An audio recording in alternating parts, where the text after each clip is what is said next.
I was 7 when I learned that being perfect wasn't enough. Not in my family anyway. My sister Ruby could bring home C's and get ice cream. I could ace every test and get nothing but a distracted nod. I'm Eloise, and I've spent 35 years being the other daughter. Darling, you look professional, my mother said last night. Her lips pursed as she examined my blazer and pencil skirt. The way she said professional made it sound like a terminal illness. Ruby always manages to look so effortlessly glamorous, doesn't she? I took another sip of wine, letting the bitter Merlot wash away the even more bitter retort I wanted to make. Ruby sat across from me at our parents' mahogany dining table, wearing what looked like a month of my rent and designer clothes. Her perfect blonde hair caught the chandelier light while she texted away, probably updating her Instagram followers about our precious family dinner. Speaking of Ruby, my father cleared his throat, we have something important to discuss. I knew that tone. It was his "we need a favor, but we'll pretend it's not a favor" voice. I'd heard it too many times before. Ruby and Jonah found the most darling house, my mother gushed, reaching over to squeeze Ruby's manicured hand.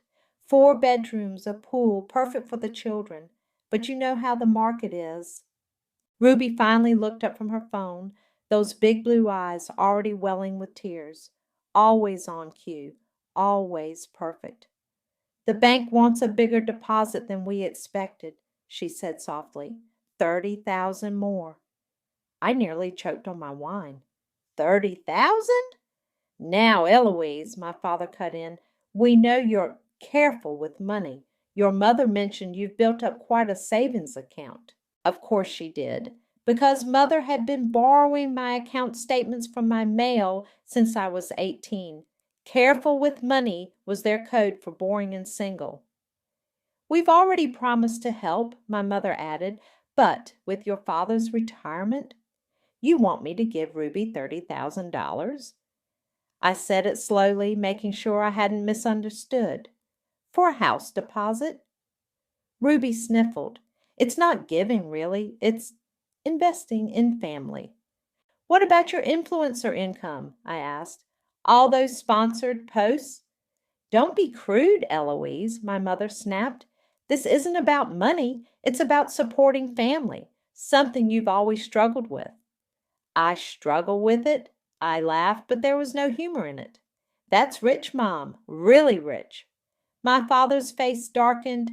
Your sister has children to think about, a real family. Stop being jealous of her life and think about someone other than yourself for once. The room went quiet. Ruby dabbed at her eyes with an embroidered napkin. My mother stared at me with that mixture of disappointment and manipulation she'd perfected over the years. My father wouldn't meet my eyes. I could feel the familiar pressure building, the weight of their expectations, the subtle guilt trips, the unspoken comparison to Ruby's picture-perfect life. But something was different this time. Maybe it was the wine, or maybe it was 35 years of being the family ATM finally reaching its limit. Okay, I said quietly. Ruby's tears dried instantly. Really? Of course. I smiled, and for once it wasn't forced. What are sisters for? My mother beamed, already planning the housewarming party in her head. My father nodded approvingly, probably relieved he wouldn't have to dip into his golf fund. But they didn't see what I saw. They didn't notice how Ruby's designer purse was a knockoff, or how she'd been wearing the same expensive jewelry for months. They didn't see her hands shaking slightly when she mentioned the deposit, or the way she wouldn't quite meet my eyes. I'd spent my whole life watching Ruby, learning her tales, collecting her lies like others collected stamps, and now, finally, I had a use for them all. I'll transfer the money tomorrow, I said, standing up and gathering my things. But Ruby, honey, you'll need to come to the bank with me, sign some papers. Papers? She looked uncertain for the first time. Just formalities, I assured her. Nothing to worry about. As I drove home that night, I made 3 calls. one to my friend Joanna at the law firm, one to my bank, and one to a private investigator I'd kept on speed dial ever since Ruby borrowed my identity for a credit card 6 years ago. Sometimes the best revenge isn't saying no, it's saying yes and watching everything fall apart. Sign here and here, the bank manager said, sliding the paperwork across his desk. This authorizes the transfer and sets up the tracking notifications. Ruby's pen hesitated above the line. Tracking notifications? Standard procedure for large transfers, I explained smoothly. The bank likes to monitor for fraud.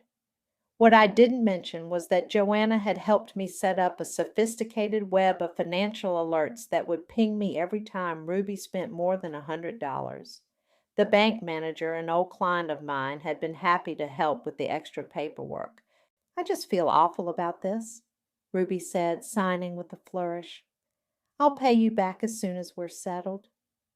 I thought about the time she'd borrowed Dad's credit card for a shopping spree in college. She'd promised to pay that back too. Dad had ended up writing it off as a gift, just like everything else. No rush, I said, watching the transfer complete. $30,000 gone in seconds. But this time, I had a safety net. My phone buzzed as we left the bank. It was Joanna. Everything's set up, ready for phase 2? I texted back a thumbs up emoji and turned to Ruby. Hey, remember that spa voucher you gave me for Christmas? The one from Luminous Day Spa, of course. I thought I might use it today. Want to come with? Ruby's face fell. Oh, I wish I could, but I have a lunch thing with Cecilia. Perfect. No worries. Another time. The spa was exactly where I needed to be. Teddy Stone, the manager, greeted me warmly. Ms. Eloise, haven't seen you in ages. Your sister was just here yesterday. I feigned surprise. Ruby? But she said she'd never been here. Teddy laughed. Never been here? She's our best customer. Has the platinum membership and everything. Just had the full works yesterday.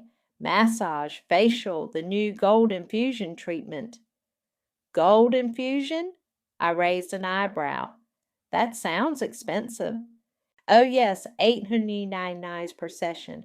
But your sister never minds the cost. Says it's essential for her social media presence. My phone buzzed again. Another text from Joanna. First alert just came in, $74,100 at Resort Paradise. Want the details? I smiled at Teddy. You know what? I think I'll skip the treatment today, but I'd love to see your membership pricing. Later that evening, I sat in my apartment reviewing everything Joanna had sent over. Resort Paradise wasn't just a spa charge. It was a full weekend booking for Ruby and her influencer friend Cecilia. The same Cecilia she was supposedly having lunch with right now. My phone rang. It was my mother. Eloise, darling, Ruby just showed us the most wonderful house tour video. The closing is in 3 weeks. We're all so excited. I could hear Ruby in the background, probably showing off more photos. That's great, Mom. Hey, quick question. Has Ruby mentioned her trip next weekend? Trip? What trip? Oh, I said innocently. Maybe it's a surprise. Never mind. I hung up just as another alert came through. Ruby had just spent $2,300 at a designer boutique, the same amount as the mortgage prepayment she'd supposedly made yesterday. My mind flashed back to Christmas 5 years ago. Ruby had announced she was pregnant with her first child, effectively ruining my promotion announcement. Everyone had fawned over her while my news went unmentioned. Later, I'd overheard her telling Cecilia it was a false alarm, but she needed the attention. You okay? Joanna's voice came through on speakerphone. These numbers are pretty damning. I watched another alert pop up, $500 at a wine bar. I'm fine. How long until the house closing? 3 weeks. Want me to keep tracking? Yes, I said, opening my laptop to document everything. Every penny, every purchase, every lie. Let's see how long she can keep juggling. You know, Joanna said carefully, we could stop this now. Show your parents the evidence before she wastes all the money. I thought about all the times I tried to warn them about Ruby, all the times they dismissed me as jealous, bitter, or cruel, all the years of watching them enable her while I was cast as the villain. No, I replied, watching another alert pop up. Sometimes people need to learn the hard way, even parents. And Ruby? I clicked through the mounting evidence of her spending spree. Ruby's about to learn that karma doesn't care how many Instagram followers you have. My phone lit up with a text from Jonah, Ruby's husband. Hey, things are a bit tense at home. Can we grab coffee soon? Need to talk. I smiled. The threads were starting to unravel, and I hadn't even had to pull them. Dad, have you seen how crazy the inflation rates are getting? I stirred my coffee, watching his reaction carefully. We were sitting in his study, surrounded by the familiar smell of old books and leather. It's concerning, he muttered, barely looking up from his newspaper. But Ruby assures me their financial advisor has everything under control. I bit back a laugh. Ruby's financial advisor was probably just Cecilia giving fashion investment tips on TikTok. Speaking of advisors, I got an interesting call yesterday. My phone rang, cutting me off. Unknown number. I let it go to voicemail, already knowing what it would be. The third debt collection agency this week looking for Ruby. Everything okay? Dad asked, finally glancing up. Just work, I lied, the same way he'd been lying to himself about Ruby for years. Hey, did Ruby tell you about her new investment strategy? But he was already reaching for his golf clubs. Sorry, Princess, running late for my tea time. We'll catch up later? I watched him hurry out, wondering if he'd ever actually caught up with me about anything. My phone buzzed with a text from Joanna. Public records search complete. You need to see this. Before I could check it, someone tapped my shoulder. I turned to find Jonah standing behind me in the coffee shop where I'd retreated after leaving Dad's house. Eloise, he said, looking exhausted, I'm glad I ran into you. The dark circles under his eyes told me everything I needed to know. Want to sit? He slumped into the chair across from me. Things are tense at home. Ruby keeps saying everything's fine, but he ran his hands through his hair. We're behind on the kids' school fees, the car payment, everything. She swears it's just temporary, that the house deposit is safe, but... My phone buzzed again. Another voicemail from an unknown number. This is the final notice for Ruby James Wilcox regarding outstanding payments. Have you checked your joint accounts? I asked carefully. Ruby handles all that, he said. Says I'm too negative about money, but yesterday I found shopping bags in her closet, brand new jewelry, still in boxes. When I asked about it, she said they were props for her social media posts. I nodded, thinking about the credit card alerts I'd been getting. The props had cost more than Jonah's monthly salary. He hesitated. I thought you might know something. You work in finance, right? Before I could answer, my phone lit up with an email from Joanna. The subject line read, Paris? I wish I could help, I said, standing up, but Ruby's always been private about money. Jonah's face fell. Yeah, I get it. Family loyalty and all that.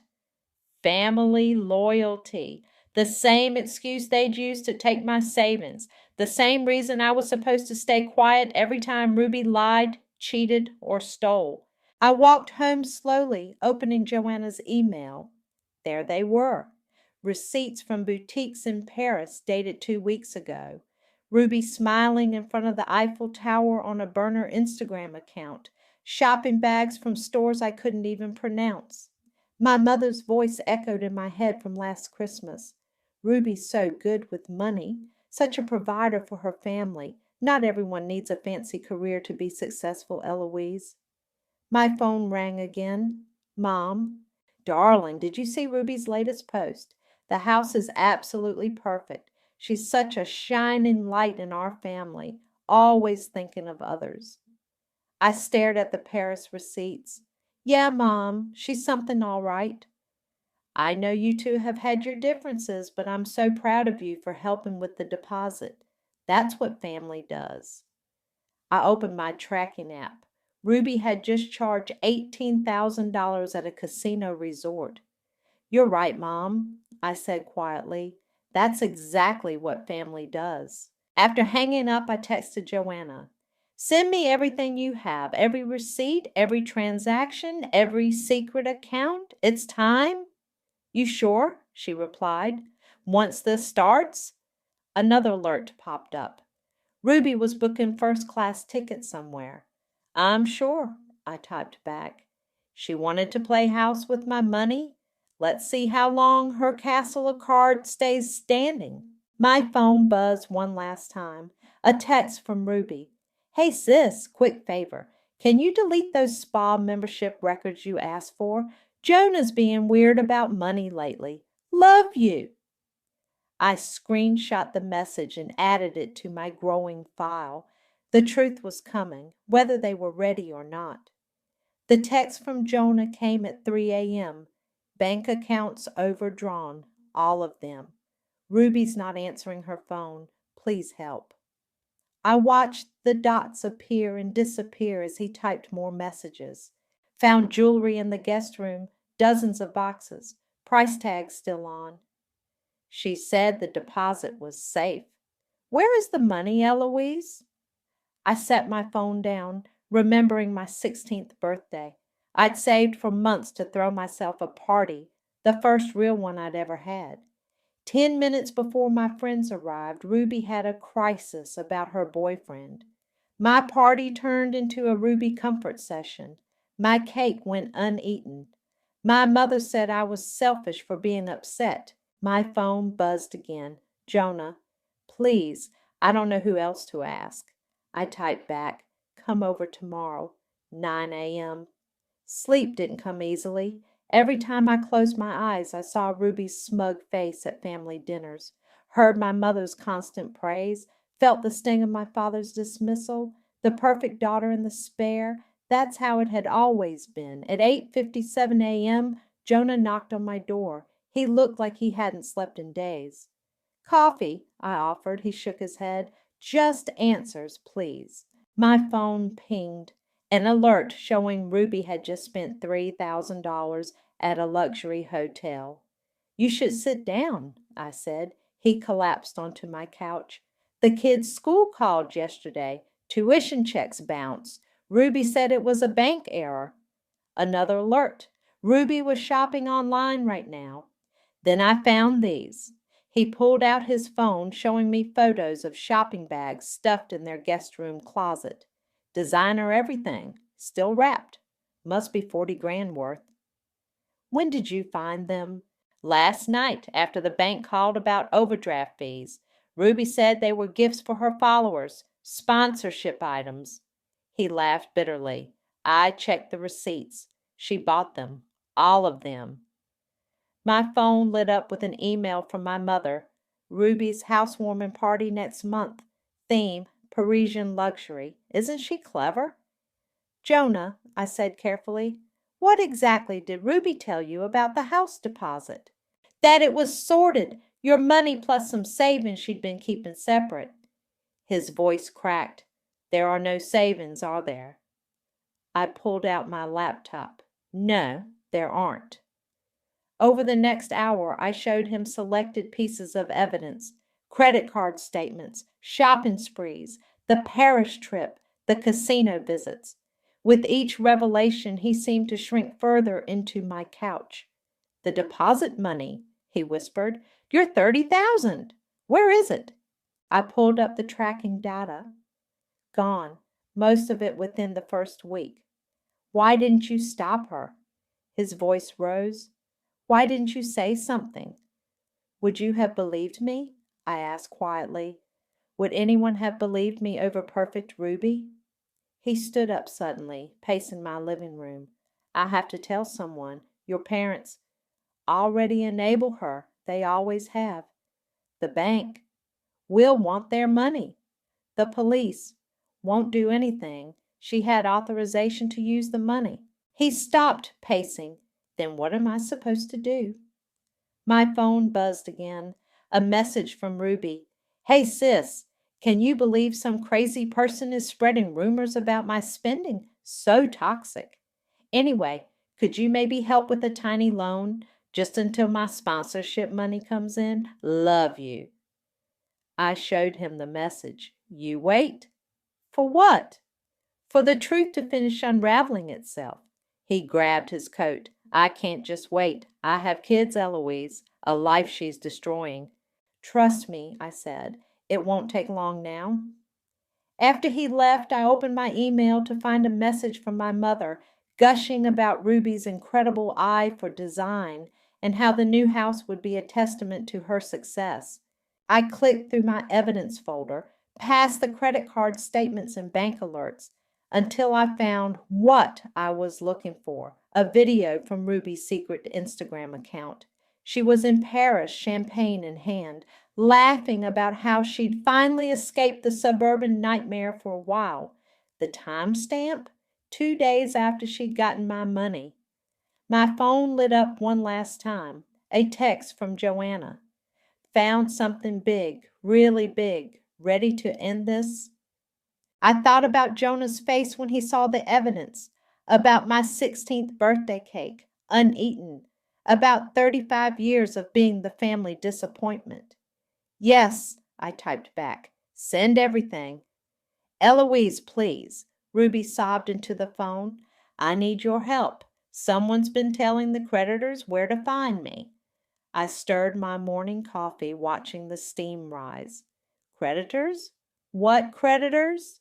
Don't play dumb, she snapped, then quickly softened her tone. Sorry, I'm just stressed. Could you maybe loan me a little more, just until things settle down? How much is a little, Ruby? 50,000? Her voice went small, practice, the same voice she'd used on our parents countless times. I'll pay you back double, triple. My sponsorship deals are about to. Like you paid back the 30,000? Silence. Ruby? That money went to the house, she said quickly. You know that. I opened my laptop where Joanna had just sent over Ruby's latest credit card statement. Did it? Because I'm looking at some interesting charges from the day after I transferred it. You're tracking my spending? The fake tears vanished from her voice. That's illegal. Actually, it's not. You signed the paperwork yourself, remember? More silence then. Does Mom know about this? Does Dad? There it was, the trump card she'd always played, family loyalty. Not yet, I said calmly, but Jonah might be interested in seeing these casino charges from last weekend. You wouldn't dare. Her voice turned cold. I'll tell them everything. How you've always been jealous. How you're trying to ruin my life. Go ahead, I cut her off. I'm sure they'd love to hear about the Paris shopping spree, too. Or should we start with the maxed out credit cards in Dad's name? The line went dead.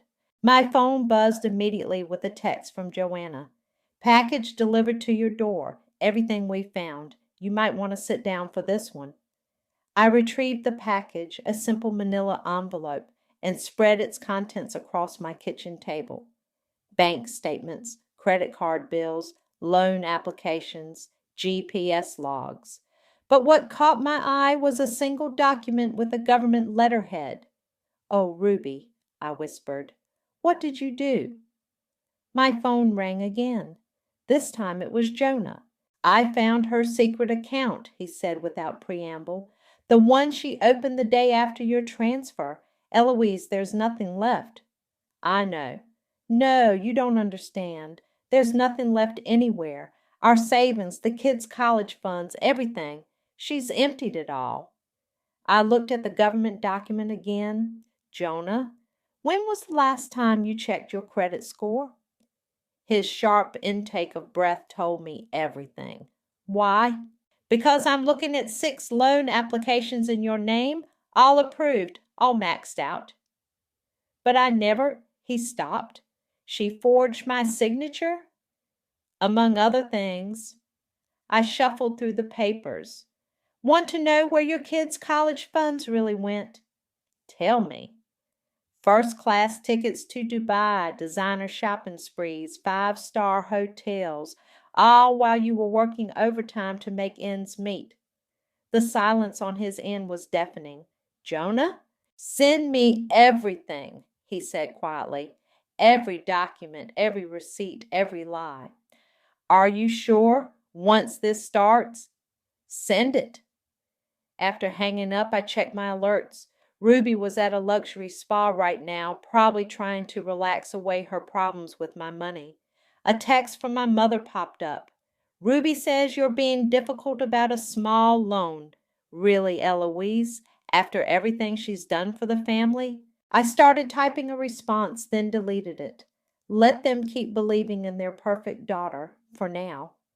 My doorbell rang. It was Joanna holding another file. Found these this morning, she said, spreading out more documents. Looks like Ruby's been running a little Ponzi scheme with her influencer followers, taking investments for fake products, using new money to pay off old investors. I picked up a complaint filed with the FBI's Financial Crimes Unit. How many people? Hundreds, mostly young women who followed her lifestyle posts. Total damages around $2 million. My phone lit up with another call from Ruby, ignored. What's your plan? Joanna asked. I gathered all the evidence into one folder. We wait. For what? Right on cue, my phone buzzed with a text from Jonah. Just found her hidden account. What do I do? I smiled, thinking of all the birthdays, all the family dinners, all the times I'd been told to be more like my perfect sister. We wait for them to realize that perfect people often cast the darkest shadows. The knock on my door came at midnight. Jonah stood there clutching a shopping bag full of unopened bills. Found these in her desk, he said, pushing past me into the apartment. All addressed to Ruby, all marked final notice. He dumped the contents onto my coffee table. Some are from 2 years ago. I picked up one of the envelopes. Credit card bill, $47,000 past due. Have you opened them? Didn't need to. He pulled out his phone. Because I found these. He played a voicemail. This message is for Ruby James Wilcox regarding the defaulted business loan. Legal action will commence. There's more, he said, swiping through messages. Dozens more. From banks, credit cards, private lenders, even some of her followers demanding their investment money back. I walked to my study and returned with my laptop. Then it's time you saw everything. For the next hour, I showed him the complete trail, the compiled financial records, the secret accounts, the forged documents, the Instagram posts bragging about luxury purchases while their children's school fees went unpaid. Here's her location history, I said, pulling up a map. See this? While you were working double shifts last month, she was at a 5-star resort in Miami with Cecilia. Jonah's face went pale. The weekend she said she was visiting her sick aunt? The aunt she doesn't have? Yes. He stood up suddenly, pacing my living room. I have to tell someone. The police. Already know, I said, showing him the FBI complaints. Your wife isn't just a shopaholic, Jonah. She's running a pyramid scheme through her social media. The house deposit was gone before the ink dried on the transfer. He collapsed back onto my couch. Why are you showing me this now? Because you needed to see it yourself. Would you have believed me otherwise? He shook his head slowly. What do I do? I opened my email and typed our parents' address. First, we show them the truth. Your parents? They'll never believe it. They will when they see this. I attached the complete file, every receipt, every lie, every secret account. Added a simple message, time to wake up. Hit send. My phone rang almost immediately. Mother's number. I let it go to voicemail. Eloise. Her voice trembled through the speaker. I think we made a mistake. Please come over. Jonah was already grabbing his coat. I need to get the kids, get them somewhere safe before. Go, I said. I'll handle the fallout. After he left, I listened to the stream of voicemails flooding in. My father, uncharacteristically quiet. Please call us. My mother, increasingly desperate. This can't be right. There must be some mistake. Ruby, furious. What have you done? You've ruined everything. I drove to their house slowly, rehearsing what I'd say. But when my mother opened the door, mascara streaking her cheeks, words weren't necessary. Is it true? She whispered. I handed her my phone, open to Ruby's secret Instagram account. Photos of her living it up in Paris while begging for the house deposit. Videos of her bragging about scamming her followers. There's more, I said, pulling out a USB drive. Every transaction, every lie, even the credit card she took out in Dad's name. My father appeared behind her, looking older than I'd ever seen him. Why didn't you tell us sooner? Would you have believed me? Over her? They led me to the living room where Ruby's perfect family photos still lined the walls. My mother's hands shook as she plugged the USB into their laptop. Oh, God, she gasped, scrolling through the evidence.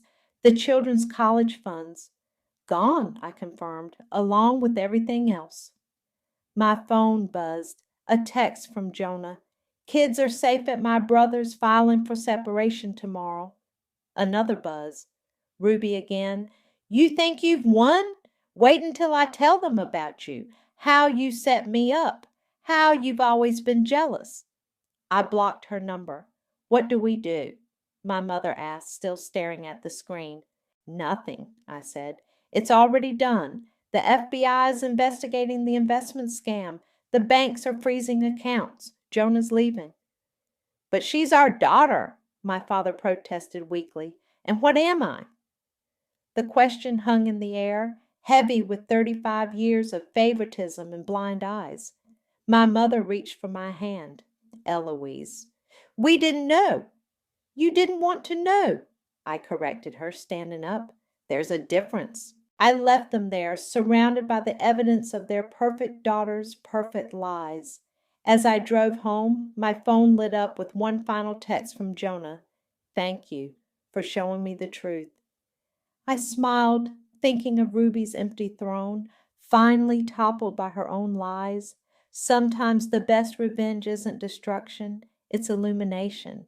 You planned all this, my mother said quietly.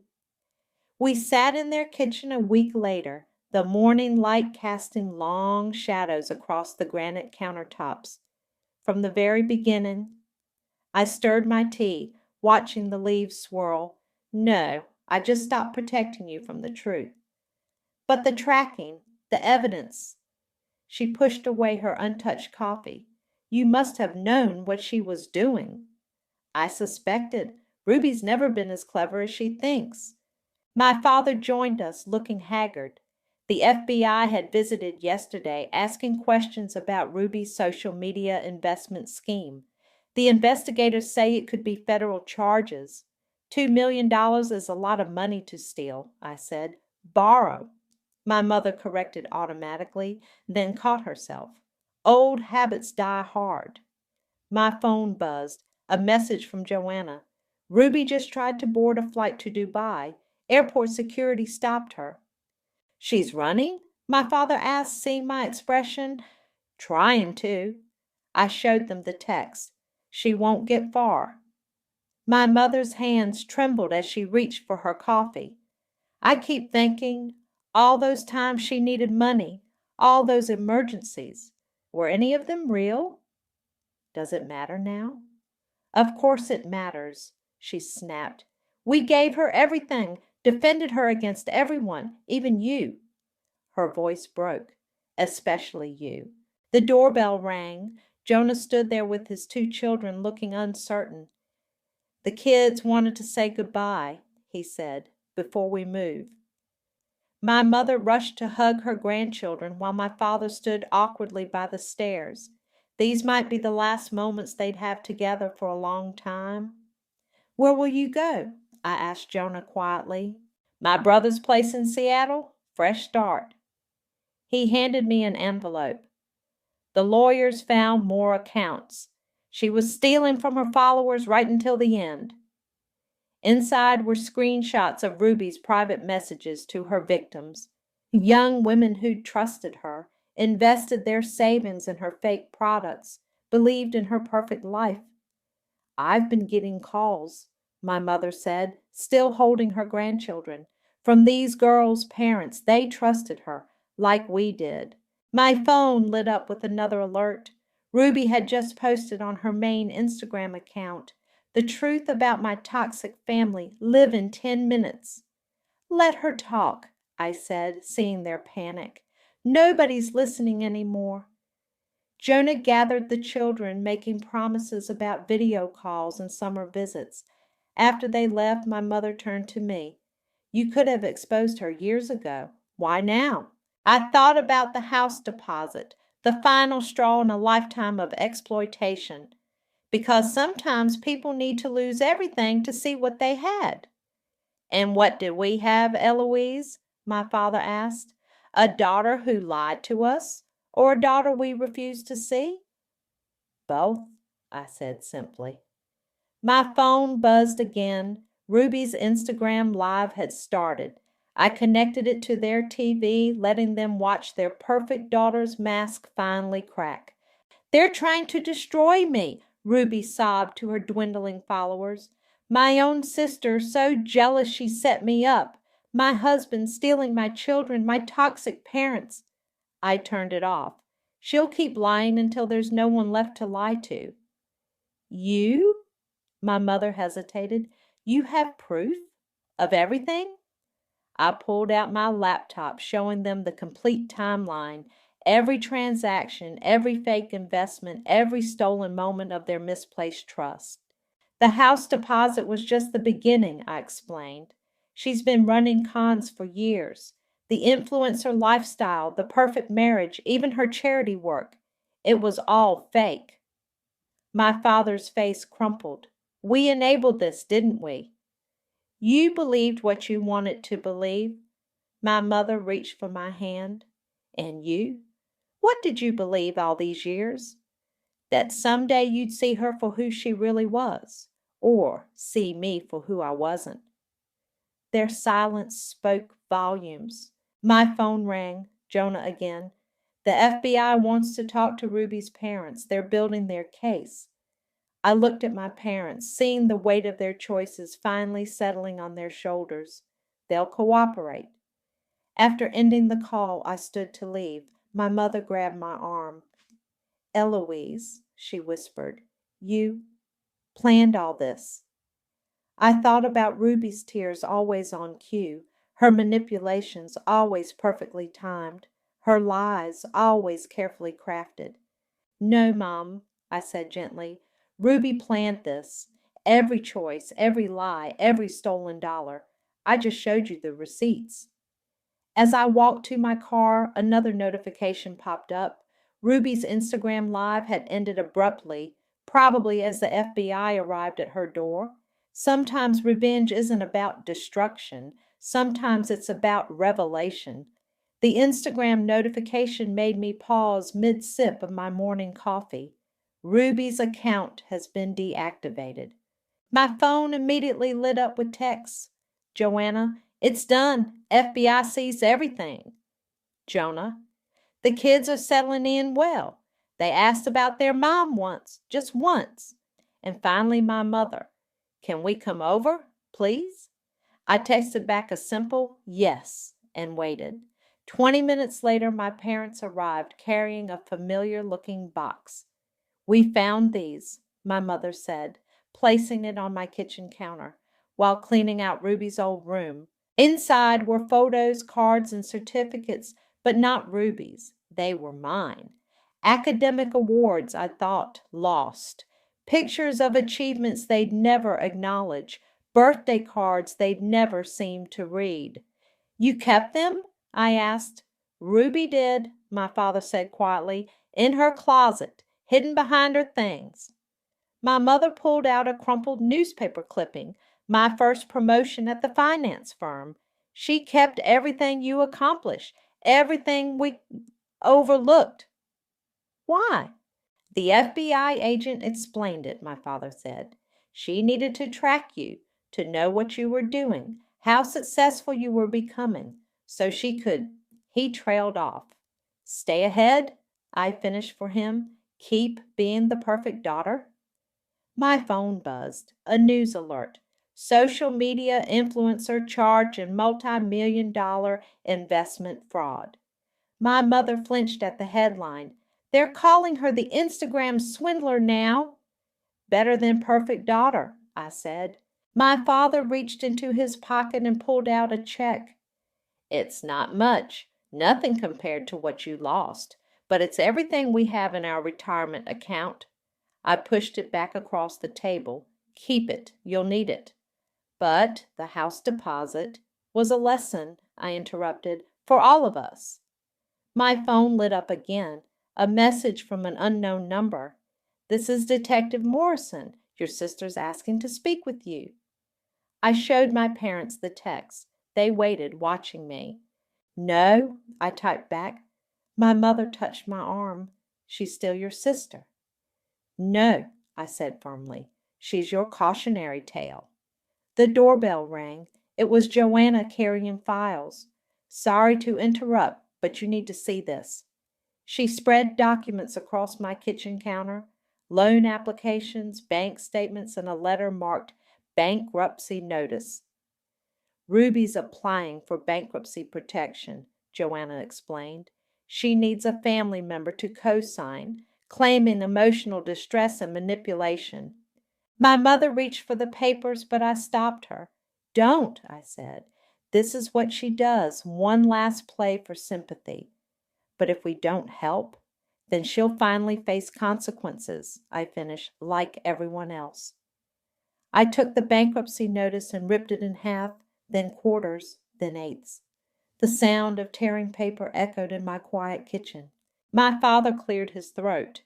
The FBI agent said she kept records of everything, every person she scammed, every lie she told, even had a spreadsheet of times she manipulated us against you. Of course she did, I said. Perfect crimes require perfect bookkeeping. My phone buzzed one final time. A video message from Jonah. His kids playing in their new backyard, laughing, free. We failed you, my mother whispered. All these years, we failed you. I looked at the torn bankruptcy notice, at the box of my hidden achievements, at the parents who were finally seeing clearly. No, I said, you failed yourselves. I succeeded despite it. Joanna gathered her files. The FBI wants to know if you'll testify. I thought about Ruby's perfect smile, her calculated tears, her weaponized perfection, about all the lives she had ruined chasing an image that was never real. Yes, I said, it's time for a different kind of family loyalty. My parents stood to leave, the weight of decades of willful blindness visible in their shoulders. My mother paused at the door. What happens now? She asked. I looked at my phone, at the final text from Detective Morrison. Your sister confessed to everything, said she did it to maintain expectations.